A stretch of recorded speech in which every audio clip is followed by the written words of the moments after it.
ये क्लास मैं आज जो कर रहा हूं, ये जो आज हम कर रहे हैं, ये मैंने कई ग्रंथों से लिया है। मैं आपको ग्रंथों के स्टार्टिंग में नाम बताता हूं, तो इसमें मेरा कोई मत नहीं।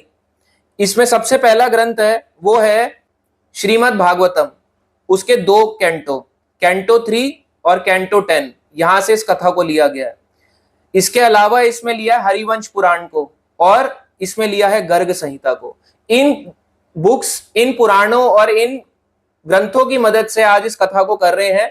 इस कथा में सबसे स्पेशलिटी यही है कि कुछ ऐसे फैक्ट्स जो आज तक हम क्लियर नहीं कर पाए, कि क्यों भगवान कृष्ण ने पहले 6 बच्चों को जो देवकी के पुत्र थे उनको मरने दिया, और फिर 7वें नंबर पे बलराम जी का जन्म हुआ, 8वें नंबर पे कृष्ण। तो वो कौन थे 6 पुत्र कि उनको इतनी बुरी तरह भगवान ने मरने दिया, अपने प्रकट होने से पहले ही उनको मार दिया। ये कैसा जन्म है कि अपने जन्म से पहले 6 लोगों की इतनी क्रूरता से हत्या कर दी गई। तो आज सारा डिस्कशन इसी के ऊपर और इन ग्रंथों के थ्रू हम करेंगे।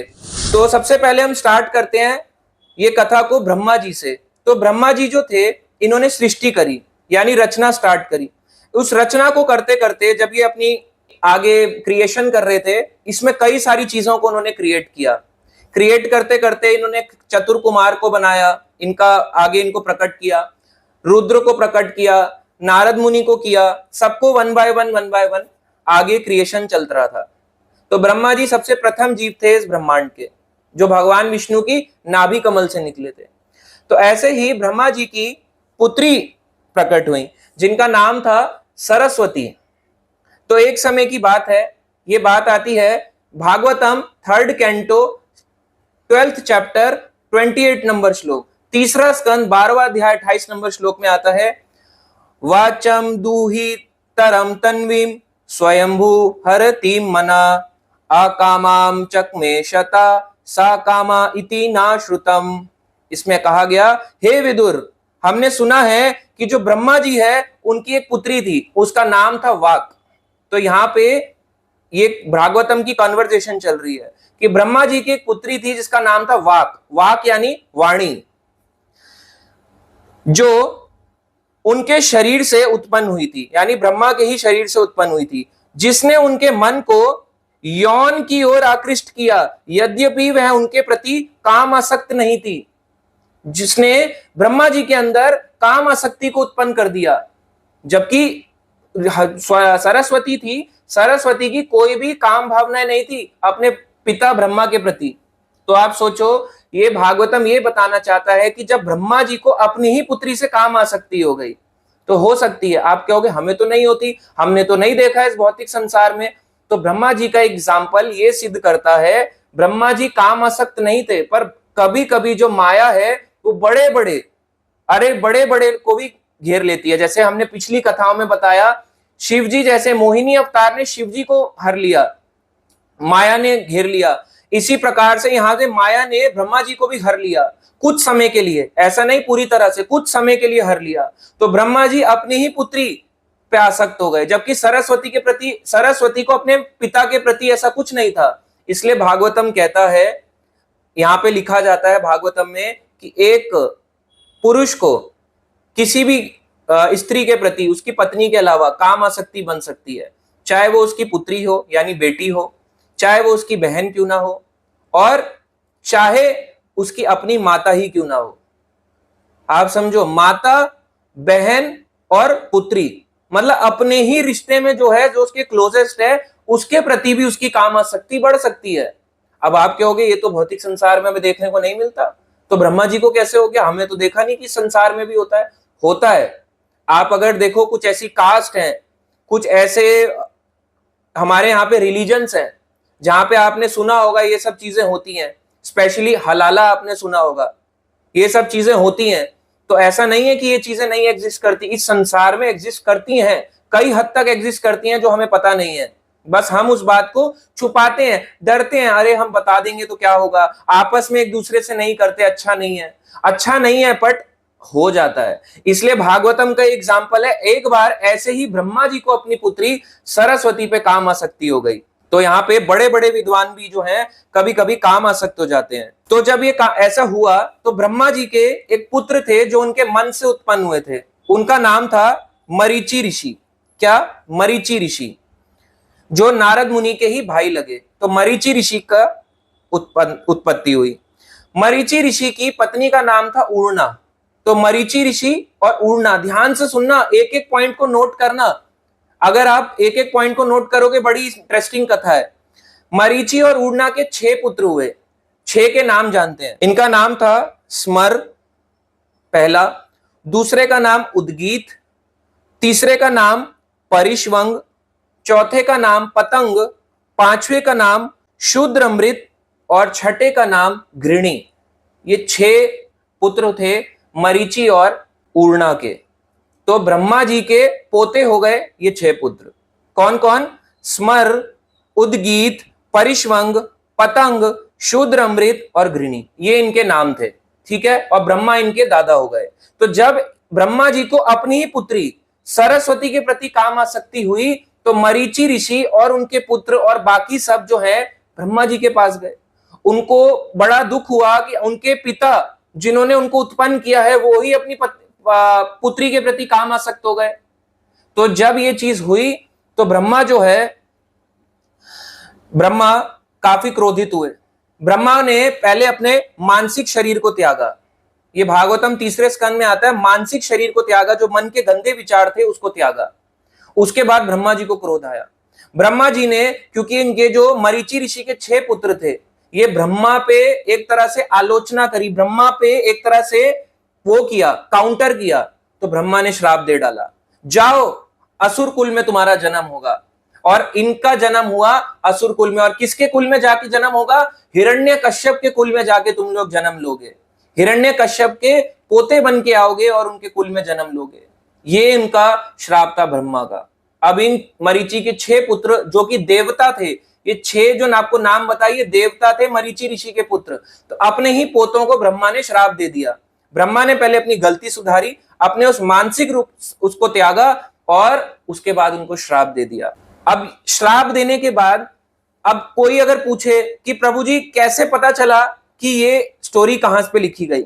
ये लिखा गया Bhagavatam 10th canto chapter number 85। ये जो आप कृष्ण लीला बुक पढ़ते हो, इसके चैप्टर नंबर 85 में भी आपको मिल जाएगा।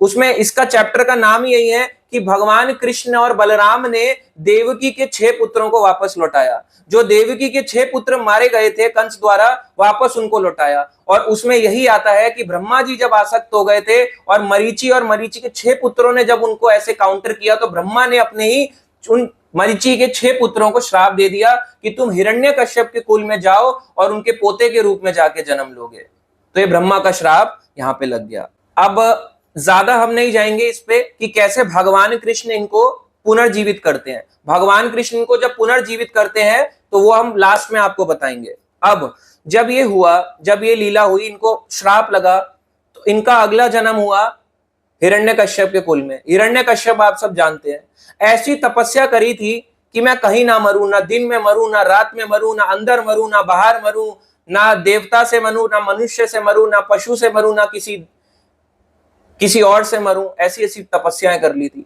ना अस्त्र से मरूं, ना शस्त्र से मरूं। अब ये प्रार्थना किससे प्राप्त करी थी? तपस्या करके ब्रह्मा से वरदान प्राप्त किया था। ब्रह्मा और हिरण्यकश्यप का जो पुत्र था, हिरण्यकश्यप का पुत्र प्रहलाद भी थे, और हिरण्यकश्यप का पुत्र एक और था, उसका नाम था कालनेमी। कालनेमी नाम का एक हिरण्यकश्यप का पुत्र था। बड़े ध्यान से सुनना। अब जो ये कालनेमी था, ये हमेशा से विष्णु का द्वेषी था। अभी कुछ टाइम पहले हमने समुद्र मंथन कथा करी थी, ये कालनेमी राक्षस उसमें भी था। असुरों के साथ समुद्र मंथन लीला कर रहा था, राजा बलि के साथ सहयोगी था कालनेमी। और जब फाइट चल रही थी तो भगवान विष्णु ने इस कालनेमी को वध किया था। तो कालनेमी हमेशा से भगवान विष्णु का एक दुश्मन रहा है। अब ये कालनेमी जो है हिरण्यकश्यप का पुत्र था, और कालनेमी के ही पुत्र ये 6 लोग आए। कौन कौन? ये जो 6 मरीचि ऋषि के 6 पुत्र थे जिनको ब्रह्मा ने श्राप दिया था, ये अब कालनेमी के बेटे बन गए, उनके पुत्र रूप में जन्म लिया। इनके 6 के नाम बताते हैं, जानते हैं। ये जो मरीचि के 6 पुत्र थे जो कि पिछले जन्म में देवता थे, ब्रह्मा को काउंटर किया तो ब्रह्मा ने इनको श्राप दे दिया। अब ब्रह्मा के श्राप के कारण ये असुर कुल में जन्म ले लिए। जाओ असुर कुल में जन्म लो। इन 6 असुरों का नाम ध्यान रखो: हंस, सुविक्रमा, क्रथा, दमन, रिपुरमर्दन, क्रोधहंता। 6 इनके नाम थे, आप देख सकते हो। हंस, सुविक्रम, क्रथा, दमन, रिपुर मदन मर्दन और क्रोधहंता। तो 6 पुत्र जन्म। अब ये 6 जो थे, ये पहले मैंने आपको सीक्वेंस में बताया, यही 6 मरीचि के 6 पुत्र थे। अब इनको श्राप मिल गया, अब श्राप मिलके असुर कुल में आ गए। अब असुर कुल में आप जानते हो बुद्धि कैसे होती है, भगवान से अगेंस्ट चलती है, राइट। जो भी असुर होता है, असुर क्यों होता है? सुर यानी जिसका सुर भगवान से मिल जाए, असुर यानी जिसका सुर गड़बड़ाया हुआ है, भगवान से नहीं मिल पाता। अब इनका जन्म हुआ कालनेमी के पुत्र के रूप में, जो अभी 6 नाम आपको बताए। इनको कहा गया षटगर्भा, षटगर्भा। तो ये जो षटगर्भा है, एक बार भगवान का मन पाताल की ओर को गया, भगवान विष्णु का। तो जब भगवान का मन पाताल की ओर को गया, भगवान विष्णु आराम से अपने शयन में थे, पाताल की ओर, पाताल लोक की ओर उनका मन गया। तो वहां पे उन्होंने गर्भ में शयन करने वाले षटगर्भ नामक 6 असुरों को देखा, 6 दानवों को देखा। भगवान ने अपने ही धाम आराम से लेटे हुए हैं, भगवान जानते हैं हर चीज क्या होने वाली है। भगवान जान गए जो मरीचि के 6 पुत्र हैं, अब ये पाताल लोक में असुर कुल में जन्म ले चुके हैं। और ये जो थे बड़े तेजस्वी थे, बड़े ही शक्तिशाली थे, देवताओं जैसे, और कालनेमी के पुत्र थे। अब जो है इन्होंने अपने ये जो 6 षटगर्भा थे, ये जो पुत्र थे कालनेमी के, इन्होंने सर पर जटा का धारण किया, जटा बांधी, असुर थे और तपस्या करने लग गए। तो असुर भी तपस्या करता है, क्या हिरण्यकश्यप ने तपस्या नहीं करी? इसलिए आप ये मत सोचे कि जो भक्ति में तपस्या कर रहा है भक्ति तपस्यावादी होता है। आप अभक्त भी, असुर भी तपस्वी हो सकता है। तो इन 6 ने जटाएं बांधी और तपस्या करने लग गए। ओम ब्रह्मदेवाय नमः, ओम ब्रह्मदेवाय नमः, ओम ब्रह्मदेवाय नमः, प्रार्थना कर रहे हैं ब्रह्मा जी से। अब जब ये ब्रह्मा से प्रार्थना करते हैं तो ब्रह्मा जी इनकी प्रार्थना से बड़े होते हैं, प्रसन्न होते हैं। कई समय की तपस्या के बाद इन्होंने मांगा। ब्रह्मा जी कहते हैं वरदान मांगो, क्या चाहिए तुम्हारे को? ये कहते हैं कि हम आपसे वरदान मांगते हैं कि कोई भी नाग, पाताल लोक में कोई भी नाग रहते हो जहां हम रहते हैं, कोई हमारा वध ना कर सके, कोई श्राप के द्वारा हम ना मारे जा सके। महर्षि जो है हमारा कल्याण करें। यक्ष, गंधर्व, सिद्ध, चारण, मनुष्य, देवता, कोई भी हमें मार ना पाए, कोई पशु हमें मार ना पाए, ये इन्होंने वरदान मांगा। तो ब्रह्मा जी ने कहा तथास्तु, ऐसा ही हो। तथास्तु का मतलब ऐसा ही हो, और ऐसा ही हुआ। इनका वरदान पूरा हुआ कि इनको कोई श्राप, कोई मनुष्य, कोई पशु ना मार पाए। असुर की एक तपस्या का कारण होता है। इस संसार में भी कई असुर हैं, वो ये तपस्या करना चाहते हैं कि कैसे मैं अपने आप को शक्तिशाली बना लूं, ये जानते हुए भी कि भगवान सबसे ज्यादा शक्तिशाली है। ये जानते हुए भी फिर भी हम अपने आप को शक्तिशाली बनाना चाहते, ज्यादा से ज्यादा, ज्यादा से ज्यादा। ऐसे इन्होंने अपने आप को ये वरदान मांगा, हम किसी से ना मरे, अलग अलग प्रकार के वरदान। अब ये चीज जो है, इन्होंने सब कुछ तो मांग लिया, मगर एक चीज नहीं मांगी कि असुरों से ना मरे। इन्होंने यह नहीं मांगा कि असुरों से ना मरे, क्योंकि असुर तो इनके अपने ही कुल के हैं, अपने कुल के लोग क्यों मारेंगे इनको? तो उन्होंने ये वरदान नहीं मांगा। अब ये बात हिरण्यकश्यप तक पहुंची। हिरण्यकश्यप क्रोधित हो गया। हिरण्यकश्यप देखा कि मेरे पोते, जो ये 6 पोते हैं, इन्होंने मेरी तपस्या छोड़ के ब्रह्मा की आराधना करी। मैं हूं हिरण्यकश्यप, भगवान हिरण्यकश्यप, मेरी तपस्या, मुझसे मांगो तुम्हें जो मांगना है। देखो हिरण्यकश्यप ने किससे मांगा? ब्रह्मा ने। और ब्रह्मा को ताकत किससे मिल रही है? विष्णु से। और हिरण्यकश्यप क्या कह रहा है कि तुम ब्रह्मा के पास क्यों गए, मेरे पास आते। जो कालनेमी के बेटे हैं, ये 6 बेटे हैं षटगर्भा, इनको कह रहा है तुम मेरे पास आते, उनके पास क्यों गए, ब्रह्मा के पास? जबकि कायदे से उन्होंने ठीक काम किया। उनको पता है कि हिरण्यकश्यप, हमारे दादा ने भी सारी ब्रह्मा जी से लिया ताकत, तो ये क्या कर लेंगे? तो हिरण्यकश्यप को क्रोध आया। हिरण्यकश्यप ने कहा जाओ, मैं तुम्हें श्राप देता हूं, तुम जो हो श्राप देता हूं।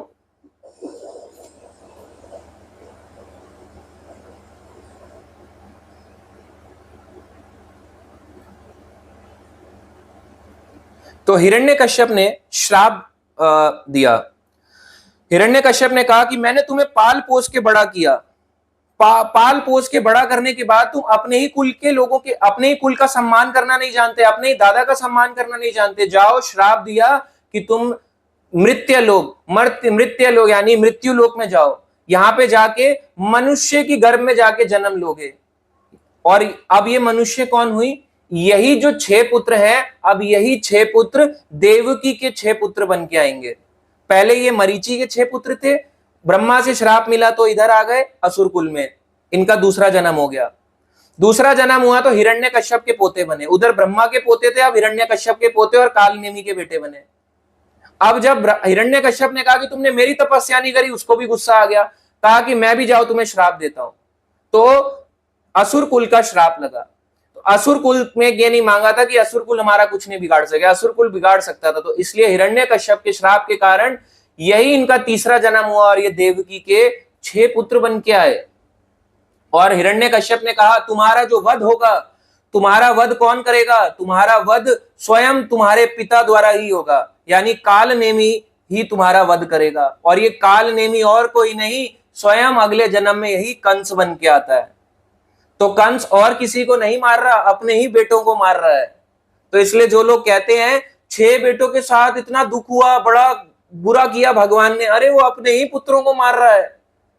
कंस और किसी को नहीं, अपने ही जो कालनेमी रूप में उसके 6 षटगर्भा थे, अगला जन्म जब हुआ उनका मामा बन के आया और मामा अपने ही बच्चों को मार रहा है पिछले जन्म के उसमें।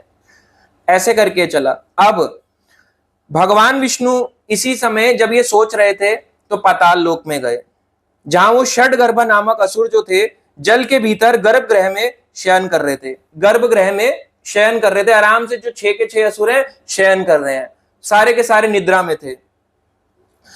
तो जब भगवान विष्णु ने देखा तो उनके शरीर में प्रविष्ट हुए, उनके शरीर में प्रवेश कर गए, जबकि उन सबके शरीर में परमात्मा रूप में रहते हैं, उनके शरीर में भी रहते ही। तो भगवान विष्णु पाताल लोक में जाके उनके शरीर में अंदर प्रवेश करे और निद्रा की अधिष्ठात्री देवी को हाथ में दे दिया। उन्होंने, भगवान ने निद्रा देवी से कहा, यानी योग माया देवी से कहा, तुम मेरी प्रेरणा से, कहते हैं जाओ देवकी के घर जाओ, ये जो षटगर्भ नामक असुर हैं, ये जो अभी निद्रा में है, इन सब के सबको तुम देवकी के घर में स्थानांतरित कर दो। ये जो 6 असुर यहाँ पाताल लोक में सो रहे हैं, पृथ्वी लोक देखो ऊपर का लोक स्टार्ट करता है, सबसे पहले ब्रह्मा लोक, नीचे नीचे आए, 5वें नंबर पे स्वर्ग लोक, 7वें नंबर पे पृथ्वी लोक, 14वें नंबर पे पाताल लोक, लास्ट है। तो भगवान विष्णु वहां गए, पहले चिंतन किया फिर वहां गए, इनको कहा, योग माया निद्रा देवी को कहा, इनको उठा के अब आप इनको देवकी के गर्भ में ले जाओ। तो इनको जस्ट ट्रांसप्लांट कर दिया, यहाँ पे सो रहे थे, यहाँ से उठा के, इनकी निद्रा में थे, सोया हुआ होता है ना बच्चा, भी तो सो ही रहा होता है माँ की पेट में, एक तरह से ज्यादा तो हिलता डुलता नहीं है ना, थोड़ी थोड़ी निद्रा में ही होता है बच्चा। तो यहां से इनकी निद्रा उठा के देवकी के गर्भ में डाल दो। इस तरह से देवकी के 6 पुत्र बन के आए। आई होप आपको ये चीज समझ आ रही हो हम क्या कहना चाह रहे हैं। तो जब यही 6 पुत्र बने, वसुदेव और देवकी के 6 पुत्र हुए। इनका नाम था यही, कीर्तिमान पहला, दूसरा सुषेण, तीसरा भद्रसेन, चौथा ऋजु, 5वां सममर्दन, छठा भद्र। तो पहली जिंदगी, जो पहली लाइफ थी मरीचि के 6 पुत्र, दूसरी लाइफ थी कालनेमी के पुत्र और हिरण्यकश्यप के यानी पोते, और तीसरी लाइफ हुई वासुदेव देवकी के यहाँ पे। तो श्राप मिलते मिलते मिलते ये देवकी के पुत्र में आ गए। अब क्वेश्चन अराइज होता है, अरे इतनी महान देवकी, इतने महान वसुदेव, भाई इनको कोई साधारण जीव तो है नहीं, इनकी लाइफ में कैसे इतना कष्ट मिल सकता है? क्योंकि जिनके गर्भ में स्वयं भगवान जो है प्रकट होने वाले हैं, वैसे उनके जीवन में इतना कष्ट क्यों? इसमें आचार्य एक चीज बोलते हैं, क्या इसका मतलब है? आचार्य कहते हैं कि सबसे पहले भगवान को अगर हम अपने हृदय में बसाना चाहते हैं, हमें अपने मन के 6 अनर्थों को काटना होगा। काम यानी लस्ट या किसी भी प्रकार की इच्छा, क्रोध एंगर गुस्सा, लोभ मोह मद मत्सर्य, ये 6 प्रकार के जब हम चीजों को काटते हैं, तब जाके हमारे अनर्थ कटने के बाद कि हमारे सामने भगवान प्रकट होते हैं। अभी तो हमारे मन में कई अनर्थ हैं, कई डिफेक्ट्स हैं, ये हमारे मन के डिफेक्ट्स हैं, अनर्थ हैं। जब अनर्थास कटते हैं तब जाके भगवान आते हैं, भगवान बलराम, भगवान कृष्ण। तो पहले हमें अनर्थ को काटना होता है। इसलिए इससे ये स्थापित करना चाहते थे कि जो 6 आए, ये 6 अनर्थ कटेंगे। और वसुदेव देवकी के पिछले कर्मों के हिसाब से इसलिए इनके ये 6 पुत्र और ये पुत्रियां, 6 पुत्र ये बन के आए। अब इनके तीसरा जन्म था जो देवकी और वसुदेव की, उसके यहाँ पे इन्होंने जन्म लिया था। अब ये बड़ी समझने वाली बात है कि देखो, जब कंस था, कंस बड़ा ही क्रूर था। आप सब जानते हैं कंस जो है बहुत क्रूर राजा था। कंस ने जो है प्रतिवर्ष देवकी और वसुदेव की एक एक संतान होती थी। और वसुदेव जी जो थे इतने निष्ठा पूर्वक थे, अपने बच्चे को लेके बोल रखा था, वचन दे रखा था कि मैं हर वर्ष जो है लेके आऊंगा तुम्हारे पास और एक एक संतान दे दूंगा। क्यों? आकाशवाणी हुई थी। और वो आकाशवाणी पता कब हुई थी? जब कंस ऐसे रथ लेके छोड़ने जा रहे थे। जब देवकी वसुदेव का शादी हुई, विवाह हुआ, तो विवाह होने के बाद खुद ही रथ चलाते हुए अपनी जो बहन है, अपनी बहन को विदा कर रहे थे। विदाई का समय चल रहा था। विदाई करते करते जब वसुदेव जी के यहां जा रही थी देवकी, तो उधर से जो कंस थे, ऊपर से आकाशवाणी हुई है, कंस, देवकी का 8वां पुत्र थे ना, तेरी मृत्यु का कारण बनेगा। अब जो है इधर से कंस पागल हो गया। जब कंस को पता चला देवकी का 8वां पुत्र मेरा कारण बनेगा, मतलब विष्णु आने वाला है, तो उनको पहले ही क्रोध आ गया। तो उसने सीधा तलवार निकाली और देवकी के बाल पकड़े और मारना चाहता था। उधर वसुदेव जी ने उनको रोका, हाथ जोड़ के उनसे प्रार्थनाएं करी कि आप ऐसा मत करिए, कि ये तो स्त्री है, स्त्री पे आप शस्त्र चलाएंगे। अरे स्त्री पे कौन ऐसे मारता है, ऐसी निहत्ती स्त्री को, वो भी अपनी बहन को। तो इस कारण से कंस ने छोड़ दिया था। अभी इनको जेल में नहीं डाला था, कारागृह में छोड़ दिया था। और वसुदेव जी ने वचन दिया था कि आपको हमसे क्या, आपको देवकी के साथ क्या, आपको पुत्र चाहिए ना, मैं प्रतिवर्ष जब जब हमारा पुत्र होगा, संतान होगा, आपके पास लेके आऊंगा और आप उसका वध कर दीजिएगा। और इस प्रकार से कंस ने ठान लिया था, 8 के 8 बच्चों को मैं मार डालूंगा, देवकी वसुदेव को छोड़ दूंगा। तो उसको ये बात से बड़े आश्चर्य था कंस भी, कि किस प्रकार से जब पहला बच्चा हुआ, पहली संतान हुई जिसका नाम था कीर्तिमान। पहले जन्म जो था ये मरीचि के पुत्र, अगला जन्म कालनेमि के पुत्र, और अब देवकी के 6 पुत्र। तो देवकी के 6 पुत्रों में सबसे पहला जो बेटा था, यानी कृष्ण बलराम में से सबसे पहला बड़ा भाई, उसका नाम था कीर्तिमान। तो कीर्तिमान को लेके वसुदेव जी आ गए। जब लेके आए तो उधर कंस जो था, कंस को बड़ा आश्चर्य हुआ कि कैसे ये मेरे पास लेके आ गए। ये लिखा है भागवतम 10th कैंटो 10वां स्कंद का पहला अध्याय, पहले अध्याय में लिखा है और दूसरे अध्याय में बात लिखी है। जब लेके आए वसुदेव जी तो उनकी निष्ठा पूर्वक, जो निष्ठा देख के बड़ा हैरान था, उन्होंने उनसे बच्चे को ले लिया। और इस प्रकार से उन्होंने जब देखा तो उन्होंने कहा, हे मेरे प्रिय वासुदेव। कंस जो है थोड़ा सा दया आ गई, मर्सीफुल हो गया। अरे मेरे प्रिय वासुदेव, इस पुत्र को मुझे भेंट मत करो, है ना, इस पुत्र से मुझे कोई खतरा नहीं है, मुझे तो 8वीं संतान से खतरा है। तो कंस निष्ठा देखता कि वसुदेव जी में इतनी निष्ठा है कि पहला पुत्र कोई मारने के लिए ले आए, तो कितना उनको बहुत अच्छा लगा। बड़ा ही कंस जो है निष्ठा पूर्वक था।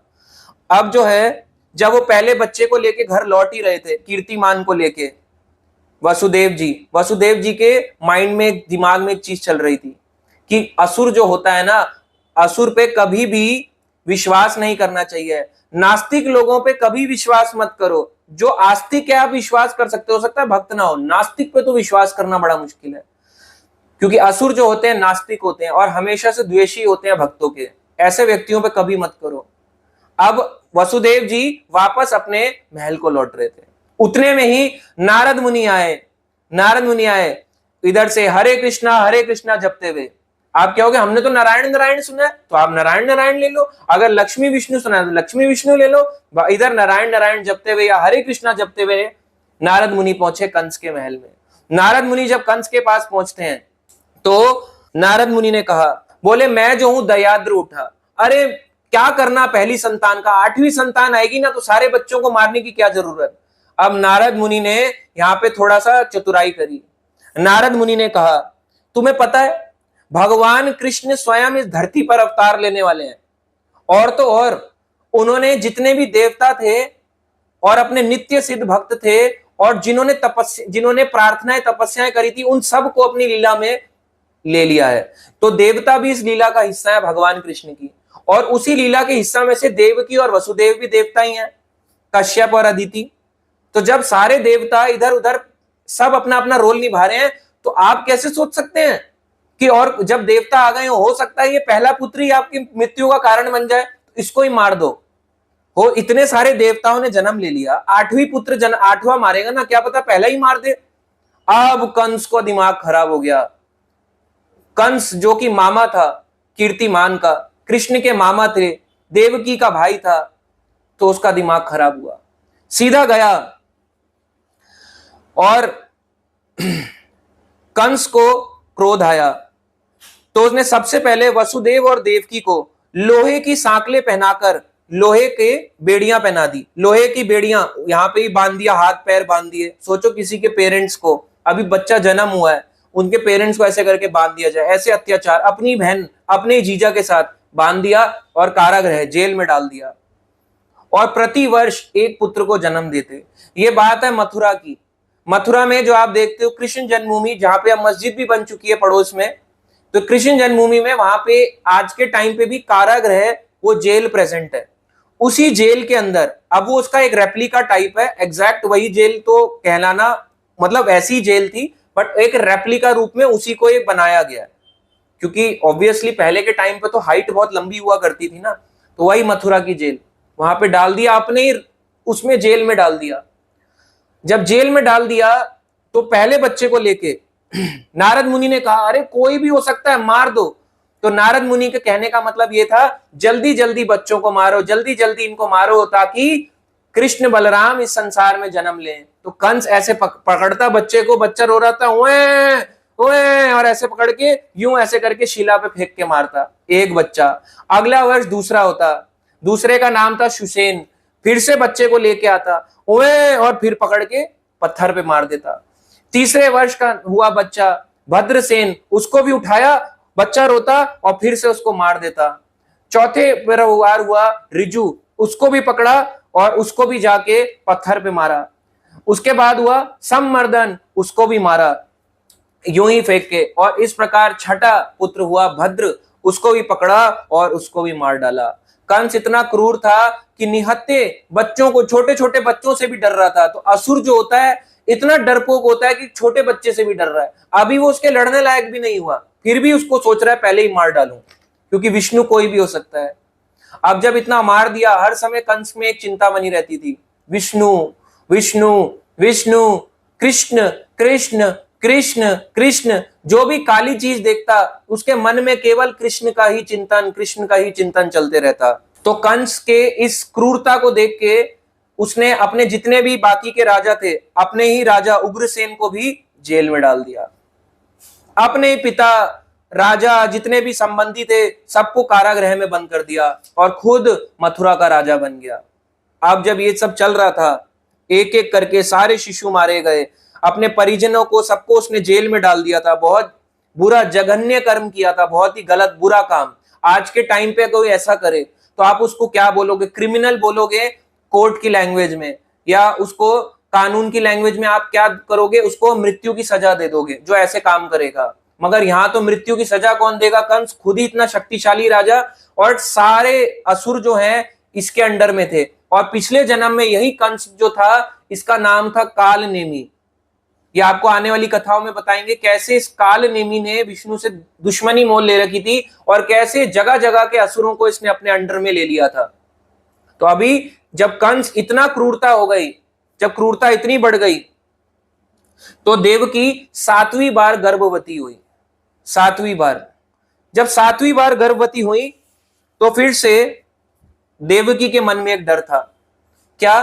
कि मेरे 7वीं संतान को भी ना मार डाले। तो जब वह गर्भ 7 महीने का हो जाए, 7 महीने का हो गया, तब 7वें महीने में भगवान, अब ये आता है 7वें महीने वाली बात हरिवंश पुराण विष्णु पर्व चैप्टर नंबर 2। अगर आपको पूरा एक कंसाइज फॉर्म में पढ़ना है तो प्रभुपाद जी ने कृष्ण लीला बुक आती है, ये बुक है हमारे पास, इसके तात्पर्य पढ़ो। यह तात्पर्य भी नहीं है तो खुद ही ट्रांसलेटेड बुक है हिंदी इंग्लिश की, ये पढ़ो। जन्माष्टमी आ रही है, आज अगर तारीख है आप देख सकते हो, अभी हमारे पास जन्माष्टमी में ऑलमोस्ट 20 दिन है। अगर आप इसको आज पढ़ना शुरू करोगे, रोज एक चैप्टर करोगे, और 90 चैप्टर्स हैं इसमें, 3 महीने के अंदर आपकी पूरी हो जाएगी, पूरी की पूरी। रोज एक चैप्टर, एक प्रण ले लो, रोज एक chapter, 1 chapter a day keeps Maya away. आप पढ़ के देखो, बहुत फायदा मिलेगा आपको। तो ये चैप्टर पढ़ो, आपको इसमें से समझ आएंगी। प्रभुपाद जी ने सारी मेहनत, जो हम ये अलग अलग बुक्स आपको बता रहे हैं, अलग अलग पुराण ग्रंथ बता रहे हैं, सब इसमें डाल दिया ताकि आप सब पढ़ सको।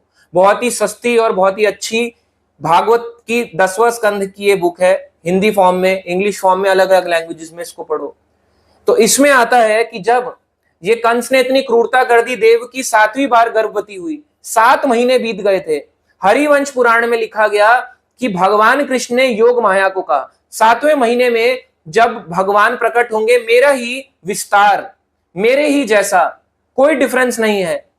कृष्ण बलराम में कोई डिफरेंस नहीं, एक गोरे हैं, एक काले हैं, एक गौर वर्ण के हैं, एक श्याम वर्ण के हैं। मेरे ही स्वरूप का, मेरा ही विस्तार, प्रथम विस्तार प्रकट होगा, जो कि तुम क्या करोगे, 7वें महीने में। बच्चा कितने महीने में आता है, 9वें महीने में। 7वें महीने में आए तो कमजोर रह जाता है, मगर ये बच्चा 7वें महीने में आके ही बड़ा बलशाली होगा।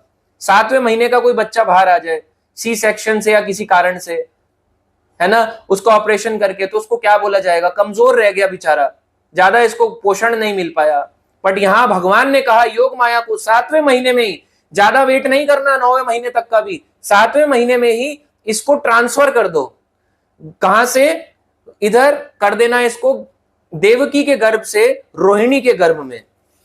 तो इस प्रकार से योग माया ने को ये वचन बोला, और भगवान ने कहा कि क्योंकि तुम इसको इस प्रकार से खींच के दूसरे गर्भ में डाल दोगी तो संकर्षण इसका नाम कहलाएगा। और क्योंकि इसमें बल होगा, भक्ति देने का बल होगा, वैसे बहुत बलशाली भी होगा, और मेरे बड़े भाई के रूप में मैं इनको स्वीकार करूंगा। इनका नाम कहलाएगा बलराम, 4 अक्षर का बलराम, राम और बल, बलशाली राम, तो बलराम ये कहलाएंगे। और ये जब भगवान कृष्ण आते हैं तो ये बलराम बनते हैं, जब भगवान राम आते हैं तो ये लक्ष्मण बनते हैं, जब चैतन्य महाप्रभु आते हैं तो ये नित्यानंद प्रभु बनते हैं, जब विष्णु होते हैं तो ये अनंत शेषनाग बन जाते हैं, भगवान की आरती होती है तो ये चामर बन जाते हैं, या मृदंग बन जाते हैं, या अलग अलग जोत या अलग अलग रूपों में अपना विस्तार कर लेते हैं।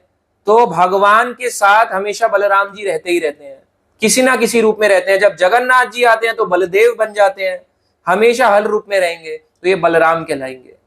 और इनके पास गदा और हल दोनों चीजें हैं, एक हाथ से हल देंगे, एक हाथ से गदा देंगे। तो इस प्रकार से ये बलराम है। और ये जो बलराम जो होंगे, इनको तुम यहां से वहां ले जाना। तो पूर्णिमा के दिन जो है, जब बलराम जी की पूर्णिमा, ये जो पूर्णिमा आती है, जो पूर्णिमा अभी ये महीना चल रहा है सावन का, इसमें जो पूर्णिमा आएगी, उसी पूर्णिमा के दिन को, पूर्णिमा के दिन अगले महीना भाद्र का शुरू हो जाता है जिसमें जन्माष्टमी आती है। तो पूर्णिमा के दिन ये भगवान बलराम देवकी के गर्भ में आएंगे, इसलिए भगवान का प्राकट्य उत्सव, भगवान का बलराम पूर्णिमा कहा गया। योग माया ने बलराम को खींच के रोहिणी के गर्भ में डाल दिया, तो ऐसा लगा कि गर्भपात हो गया। तो बेचारी देवकी को लगा कि उसका गर्भपात हो गया, बच्चा शिशु जो है अंदर ही अंदर मर गया, गर्भपात हो गया, अब बच्चा है ही नहीं। तो इसलिए बलराम जी क्योंकि प्रकट हो गए थे देवकी के गर्भ में, तो बलराम पूर्णिमा। मगर अब जब ये 5 दिन बीत गए थे तो भाद्र का महीना चल रहा था। सावन के बाद भाद्र का महीना आता है, जैसे महीने चलते हैं ना, सावन, चतुर्मास में भद्र, अश्विन, कार्तिक। तो सावन के बाद जैसे ही भाद्र आता है, जस्ट 5 दिन बीते, 6ठी तारीख, तो भाद्र के 6ठी तारीख, जिसको छठी कहते हैं, उस दिन जो है रोहिणी के गर्भ से अनंत देव यानी बलराम जी का प्राकट्य हुआ। तो योग माया ने क्या किया, पूर्णिमा के दिन तो देवकी के गर्भ में थे बलराम जी, और इधर से ले गए रोहिणी के गर्भ में, और छठे दिन में निकले रोहिणी के गर्भ से। तो हम कब बोलते हैं कि बलराम जी का जन्म कब हुआ? जब बच्चा मां की गर्भ से बाहर आता है। बर्थडे तो हम तभी मना रहे हैं ना, हैप्पी बर्थडे टू यू, जब हमारा देखते हैं कि इंसान इस धरती पे कदम रख चुका है, बच्चा उए उस बच्चे की आवाज सुन पा रहे हैं, कि माँ के पेट के अंदर तो हम आवाज डायरेक्टली ऐसे सुन नहीं सकते। तो जब वो बच्चा बाहर आ जाता है तो हम उसका हैप्पी बर्थडे मनाते हैं, उसको उसके जन्म तिथि मानते हैं। ऐसे ही पर भगवान बलराम का प्राकट्य पहले ही हो गया था, देवकी के गर्भ में पहले ही आ गए थे, इस संसार में पहले ही प्रकट हो चुके थे, इसलिए बलराम पूर्णिमा कहा गया। और जब हम ब्रज में जाते हैं तो वहां पे बलराम जी की छठी मनाई जाती है। एक छठी कृष्ण जी की होती है जिसमें पूतना वध हुआ, छठी का दूध पी लिया, या छठी का दूध याद दिलाना, तो वो हो गया, वो पूतना वध था। जब भगवान कृष्ण 6 दिन के हुए वो अलग है, ये बलराम जी का है। जब 7वां महीना हुआ देवकी का, पूर्णिमा के दिन भगवान का प्राकट्य हुआ, योग माया ने देवकी के गर्भ से रोहिणी, जो वसुदेव जी की दूसरी पत्नी थी, रोहिणी के गर्भ में उनको ट्रांसफर कर दिया। और 5वें दिन के बाद छठे दिन भाद्र की षष्ठी, छठी को हुआ बलराम जी का जन्म। इसलिए आपको कहा, इसलिए आप पढ़ते होंगे, सुना होगा कि हम जो ब्रज में है वहां पे बलराम जी की छठी मनाई जा रही है। एग्जाम्पल आपको जानते हैं, चलो डेट से देते हैं। इस साल जो बलराम पूर्णिमा आ रहा है वो है 28 अगस्त, ठीक है, और 4 सितंबर को क्या है? जन्माष्टमी, राइट।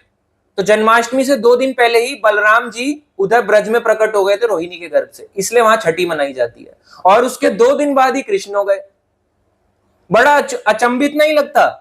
एक तरफ तो गर्भपात हो गया और उसके कुछ दिन के बाद ही कृष्ण ने जन्म ले लिया।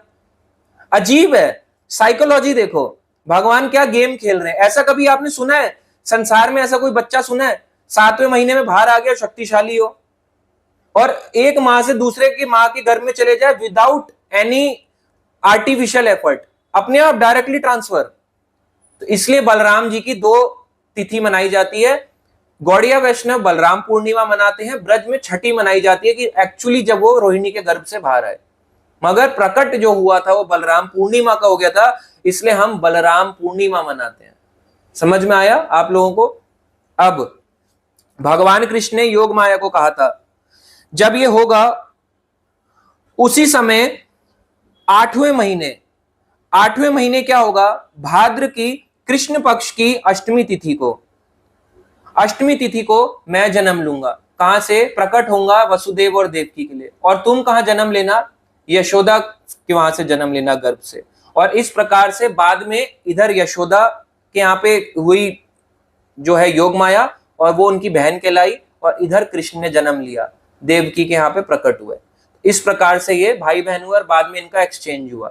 तो ये था बलराम पूर्णिमा, कैसे ये आपस में प्रकट हुए और इनका एक्सचेंज हुआ। अब ये तो हुआ बलराम जी के बारे में। अब ये बलराम जी के बारे में पता है कहाँ लिखा है? ये लिखा है गर्ग संहिता गोलोक खंड, चैप्टर नंबर 10। वहां पे बात लिखी है कि बलराम जी पूर्णिमा में भी हुए, देवकी के घर में प्रकट, और बाहर आए 6 दिन के बाद रोहिणी के गर्भ से, इधर से ट्रांसफर हो गए थे ना, तो ये गर्ग संहिता में लिखा है। ये एग्जाम्पल है। तो यही 6 बच्चे जो पहले थे, अब इन 6 पुत्रों का क्या हुआ? भगवान कितने बुरे हैं ना, 6 बच्चों को तो यूं ही मार डाला। भगवान देखो कितना लीला, देखो कैसे रचते हैं। जब भगवान ने इन 6 बच्चों के साथ क्या किया, एक अध्याय है कृष्ण हमारी भागवतम में ही 10वें स्कंद में, चैप्टर नंबर 85, कृष्ण लीला का चैप्टर नंबर 85 भी आप कह सकते हो। इसका नाम ही यही है, भगवान कृष्ण द्वारा देवकी के 6 पुत्रों को लौटाना। देवकी की बड़ी इच्छा थी, जब कृष्ण द्वारका के राजा थे, हे द्वारकाधीश, हे भगवान, आप तो क्या नहीं कर सकते? क्या आप मेरे पुत्रों को वापस नहीं लौटा सकते हैं? बड़ी इच्छा थी। मां की इच्छा होती है कि उसके मरे हुए पुत्र जिंदा हो जाए। अब ऐसे ही भगवान ने सोचा कि चलो एक काम करते हैं, हम दोनों जाते हैं। भगवान पहचान गए थे कि अभी वो कहाँ होंगे, ये कि 6 के 6 पुत्र मारे गए थे कंस द्वारा, कहाँ गए? तो भगवान ने अपनी शक्ति से जाना। भगवान कृष्ण और बलराम धरती से देवकी के कहने पे द्वारका से चले गए, कहां पे? सीधा के सीधा 3 लोक नीचे, पृथ्वी से 3 लोक नीचे, अतल वितल सूतल। उस सूतल लोक में उस समय बलि महाराज राजा थे। राजा बलि के पास पहुंचे, राजा बलि ने प्रणाम किया, दंडवत किया, राजा बलि ने उनके पांव धोए, उनकी पूजा आरती करी कि मेरे यहाँ पे मेरे लोक में स्वयं वामन भगवान, केशव धृता वामन रूपा जय जगदीश हरे, जय जगदीश हरे, वही वामन अब स्वयं, वही केशव अब खुद अपने स्वयं अपने रूप में आए हैं। कौन? साथ में अपने भाई बलराम को भी लेके आए हैं। उनका आदर सत्कार किया, उनको बैठने का आसन दिया, पूछा क्या कारण है यहाँ सुतल लोक में आने का। भगवान कृष्ण ने कहा, श्री भगवान उवाच, भगवान ने कहा, हे बलि, तुम्हारे लोग सुतल लोक में मेरी माता देवकी के 6 पुत्र यहाँ पे रह रहे हैं, तुम उन्हें मुझे लौटा दो ताकि मैं वापस अपनी माता के पास ले जा सकूं। और जब बलि महाराज को पता चला तो बलि भगवान के लिए कुछ भी कर सकते हैं, क्योंकि बलि आत्मनिवेदन आत्मसमर्पण के आचार्य हैं, कुछ भी कंप्लीट दान दे सकते हैं। जब उन्होंने पूरा जो भी कुछ था उसको सब कुछ दान में दे दिया, तीनों लोग उनके राजा थे, सब कुछ दान में दे दिया, तो उनके लिए ये क्या थी? ये तो बस 6 जीव की बात थी, 6 लोगों की बात थी। बलि महाराज ने खुशी खुशी भगवान कृष्ण बलराम को दे दिया। भगवान कृष्ण बलराम उनको बलि महाराज के सूतल लोक से वापस द्वारका के नगरी में ले आए, देवकी वसुदेव के पास। देवकी को इतना रोना आया अपने सारे पुत्रों को देख के, अपने जीवित पुत्रों को देख के, कि तत्काल इतना वात्सल्य उनका हो गया कि उनके स्तनों से दूध बहने लगा। तो इस प्रकार से उन्होंने शिशुओं, जो 6 उनके वो जो सूतल लोक से आए थे, अब इसको आप भौतिकता में मत लें, अपने उन 6 पुत्रों को उन्होंने दुग्ध पान कराया और उसी दूध को भगवान कृष्ण ने भी पिया था। भगवान कृष्ण ने देवकी के माता देवकी को के थ्रू भी दूध पान किया था। अब उन्हीं 6 पुत्रों ने भी दुग्ध का पान किया, यानी दूध का पान किया, माता देवकी से दूध पिया। और इस प्रकार से बहुत खुश हुई माता देवकी, उनके आंखों से आंसू बहे जा रहे। और जैसे ही उन्होंने दूध का पान किया, ये सब आत्मज्ञानी बन गए। इनको समझ में आ गया कि हम 6 के 6 कौन थे। ये इनका चौथा जन्म था जब ये सूतल लोक में पहुंचे। 4 जन्म हो चुके थे। पहला मरीचि ऋषि के पुत्र, ब्रह्मा ने श्राप दिया। फिर इनका दूसरा जन्म हुआ कालनेमी के पुत्र, हिरण्यकश्यप ने श्राप दिया कि जाओ। अब तीसरा जन्म हुआ इनका देवकी के पुत्रों में। अब जब ये देवकी के एक एक करके पुत्र बन के आए, तो इन्हीं के पिता, जो पिछले जन्म में कालनेमी थे, हिरण्यकश्यप के बेटे, क्या हिरण्यकश्यप ने श्राप दिया था, अपने पिता द्वारा मारे जाओगे। अब जब ये अगले जन्म में आए तो इनका पिता कालनेमी कंस बन गया, और कंस मामा के रूप में अपने ही भांजों को मार रहा है। पिछले जन्म में पिता था, मामा बन गया। ऐसी जीवन की साइकिल चलती रहती है, इनको मार रहा है। अब जब इनकी देवकी के पुत्र भी मारे गए तो इनका चौथा जन्म हो गया, और ये 6 के 6 चले गए सूतल लोक में। अब सूतल लोक से भगवान इनको ऊपर लेके आए धरती में।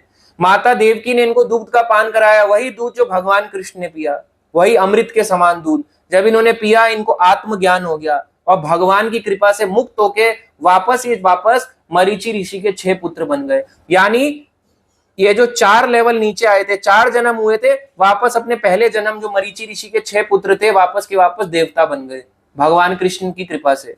तो ये भगवान ने इन पे कृपा करी। तो आप इस चीज से समझ सकते होंगे इस पूरी कथा से कि जो भी हुआ भगवान की इच्छा से हुआ। 6 पुत्र और कोई नहीं, अपनी ही गलती के कारण श्राप मिला, फिर श्राप मिला, फिर देवकी के पुत्र बने, फिर कंस ने मारा, फिर सूतल लोक से भगवान लेके आए, और इधर वापस भगवान ने उनको उनके लोक में भेज दिया, और इधर भगवान ने कंस का वध किया। और इस प्रकार से ये लीला हुई। तो आप समझ सकते होंगे भगवान बलराम 7वें नंबर पे आए।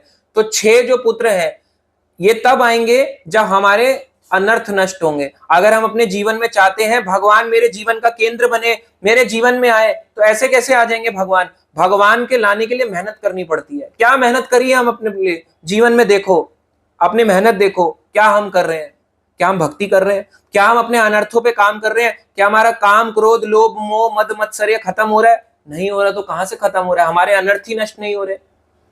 क्या हमारे को अपने जो 6 बॉडी में चीजें हैं, क्या उन पे कंट्रोल हो रहा है? आंखों से हमें क्या देखना है, हमें क्या टच करना है, क्या वाणी से क्या हमें खाना है, जीभ के स्वाद के लिए क्या खाना है, आंख, नाक, कान, त्वचा, इन सब चीजों को ही तो हम देते रहते हैं, 5 सेंसेस और मन को हम क्या दे रहे हैं? अगर हम इन 6 चीजों से पार कर जाएंगे, जब हम 6 चीजों में भगवान को देंगे तब हमें भगवान का दर्शन प्राप्त होता है। और इससे एक चीज और समझने वाली है, भगवान बलराम जो है गुरु तत्व है, भगवान भी है, गुरु को भी रिप्रेजेंट करते हैं। गुरु का मतलब है कि जिसको अपने जीवन में कृष्ण चाहिए उसको अपने जीवन में गुरु चाहिए। गुरु के बिना कृष्ण प्राप्ति नहीं होती। तो पहले बलराम आए फिर कृष्ण आए, तो कृष्ण लास्ट स्टेज पे आते हैं, पहले बलराम आते हैं। तो इसलिए जब बलराम आते हैं तो सारे अनर्थ नष्ट हो जाते हैं, और जब अनर्थ नष्ट हो गए तब लास्ट में भगवान आते हैं। तो ये हमें फॉलो करना चाहिए इस प्रोसीजर को। तो ये बलराम पूर्णिमा के एक रहस्य के बारे में कि कैसे देवकी के 6 पुत्र हुए, 7वें नंबर पे बलराम जी आए 7वें महीने में, और 8वें महीने में 1 महीने बाद ही अगले महीने, 1 महीने का भी गैप नहीं था, जस्ट अगले वीक में ही भगवान कृष्ण का भी जन्म हो गया योग माया के साथ। तो ये भगवान की एक विचित्र लीला थी जो अभी आने वाले टाइम में गाई जाती है, बलराम पूर्णिमा और कृष्ण जन्माष्टमी के नाम से।